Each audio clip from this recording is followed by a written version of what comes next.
So if you ever been out on a ride and you're trying to talk to the person you're with, but you have a really difficult time doing it, maybe they're in front of you and they're talking and you can't hear a word they're saying, or you're trying to talk to them and they can hear you, but you can't hear their response.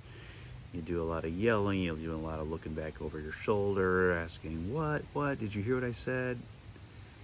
Sometimes someone in the back sees someone crossing the road ahead or sees a deer and the other person who's in the front maybe can't see it.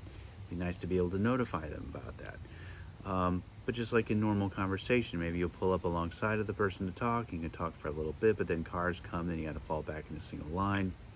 It's kind of a hassle. Sometimes one of you gets further out in front of the other. You can't really have a harder time communicating at that point. So it'd be really cool if they had a product out there that allowed you to have a somewhat decent conversation without putting yourself in danger or having to yell all the time. I found a product called the Sena Pi. The PI stands for personal intercom. And you put it on your helmet. So your helmet goes from this to this. There's these two little boxes or whatever that you mount on the side of your helmet straps. They're connected by a wire that loops up underneath your helmet, and what it allows you to do is to Bluetooth to someone else who has one of these things, and then you can talk to each other in a very normal sounding voice. You don't have to yell, you don't have to scream, you just talk and the other person can hear you. Since it's a Bluetooth device, it can also Bluetooth to your phone. So if you're by yourself, you can use these things to listen to the radio or listen to music or a podcast or answer the phone. Now, the sound quality is kind of like a transistor radio. It's not super bassy, you don't get any sort of depth whatsoever when you're listening to your music. I think a podcast would probably work best since you're talking, it's just talking and you're just listening. And it sounds like a transistor radio. That's the best way to describe it. It's not super vibrant sound, but you can hear the sound, you can hear what's being played. Depending on when you hear this podcast, you're either a couple of days away, or maybe you just got it, or something like that. We're super excited to talk about all the things Apple did and maybe did not tell you.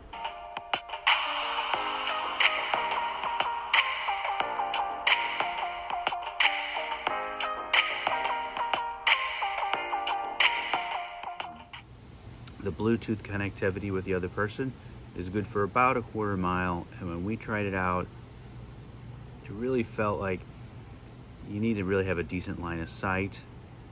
There was a point in time where Catherine rode up a hill, kind of disappeared a little bit, and she wasn't a quarter mile away, and it cut out. When we were on straightaways, if it's super windy, then it's really hard to hear each other. It's hard to hear anybody anyway. But when we are traveling together, like on trails or on a regular street, and it's not super windy, even with traffic, you can hear each other talk, and you don't have to yell. It's really pretty nice. Okay, so here's the helmet, and you can see how they're attached. Here's the piece for the right side. Here's the piece for the left side. How do you know which one to put on where? Well, they are marked. One says L, one says R. You attach it to the inside or the outside of one of your straps on your helmet right here. These little hook pieces that you slide it through. It's a little fussy, but overall it's not that big a deal. The wire runs through here like this and connects to the other earpiece right here. This wire right here is kind of loose. You could tuck it underneath the cushions inside your helmet if you want, or just leave it sit. I just leave it sit. Over on this side is the speaker. So I guess this is a microphone. So if you're talking to someone who you're Bluetooth connected to, you'll talk into here, and what they're saying will come out on the speaker here and here.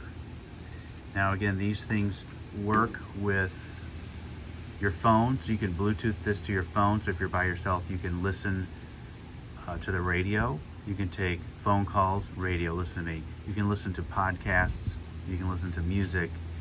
You can take phone calls. But don't think that you're going to have high audio quality with these things, because you're not. It's going to sound like a transistor radio. It's not super clear. It's not like you have your AirPods in or something like that. There's simply noise coming out of these speakers for you to listen to on your ride. And the nice thing about that is you can listen to music at the same time your ears aren't covered up, because this thing lies along the front of your ear like you saw earlier. Now, to charge it, it's a USB-C charge right here. You plug that thing in. I charged mine overnight, and it hooks up just fine. I don't think it takes 12 hours to charge. It's probably only like an hour, but I hooked it up before my ride. And you close this thing up like that, and you're good to go. There are volume buttons over here, louder and softer. To turn it on, you just hold them both down at the same time.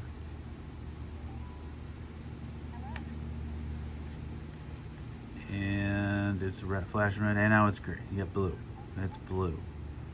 It's flashing blue. It means it's on. So you can listen to your music right now if you wanted to. Now, when you Bluetooth this with another person, you have to use the app that comes with this setup. So let's go through that real quick. Here's the Sena utility app. You just press it and it boots up, and the spinning dial tells you that it's connecting to the Bluetooth device. And here we are on the main screen. You got your versions, software versions, firmware versions available. Your 4 basic interfaces: smart income pairing, basic settings, quick guide, user guide. Quick guide is just simply a 1-page, get you moving, get you out the door kind of documentation. The user guide is much more in depth, 21 pages of information. I have not scrolled through all this. Maybe I will at some point in time. The basic settings are very basic. You get to pick your language and whether or not you want a voice prompt. The voice prompt's pretty handy because it tells you when you are connected, and also tells you when your battery or your charge is running low. Our charge lasted about 5.5 hours, so that was pretty nice. Back to the main screen. To smart intercom pairing, press it. You can see that it's kind of hooking up to the intercom real quick. And here's your interface for pairing. Now, every device comes with its own QR code. And if you want to add a new person, you can have, it looks like, up to 3 people. I haven't tried to connect to 4 people, but we'll just start with 3. You just press add, and you're offered the ability to scan someone else's QR code. Now, everyone has a QR code on the main connection page. This is unique to my device. Everyone else will have one unique to theirs. So you just scan it, and then it Bluetooths to the other device right away. You can edit these entries. You can rename it or get rid of them if you want. So that's the app. It's really straightforward. There's nothing really fancy about it, but it gets the job done. So that's great. So that's a quick and dirty review of this product. I really liked it. It worked really well for us. We were able to talk to each other. It was really nice. Cost about $100, so it's up to you to decide if that's kind of money you want to spend on something like this. You could probably get a couple of walkie-talkies that would work just as well, but that's overhead I didn't want to deal with. They're really light. They sit on your helmet. You're completely out of the way. We have a long bike ride coming up, multi-day trip coming up this weekend, so we'll get to use these a little more extensively and really get a good feel on how they work. So anyway, that's about all I have for this. Hopefully you found some value in this. If not, that's okay. Otherwise, take it easy.